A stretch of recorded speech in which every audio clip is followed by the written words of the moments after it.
పాట్ని అయితే తీసేసుకొని అందులోనికి వాటర్ని అయితే పోసేద్దాం.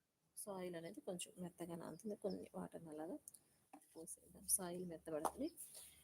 ఇప్పుడు మనం ఒక స్టెమ్ కటింగ్ని అయితే తీసుకుందాం. ముదురుగా ఉన్నటువంటి ఒక కొమ్మనైతే కట్ చేద్దాం. ముదురుగా ఉన్నటువంటి ఒక కొమ్మనైతే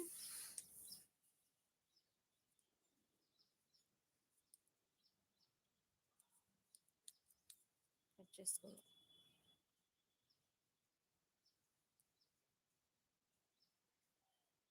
కట్ చేద్దాం. కట్ చేసి ఈ కొమ్మకి అడుగున కొన్ని లీవ్స్ అనేవి తీసేద్దాం. తీసేసి ఈ కొమ్మని సాయిల్లోనికి అయితే గుచ్చేసుకుందాం. ఇలాగా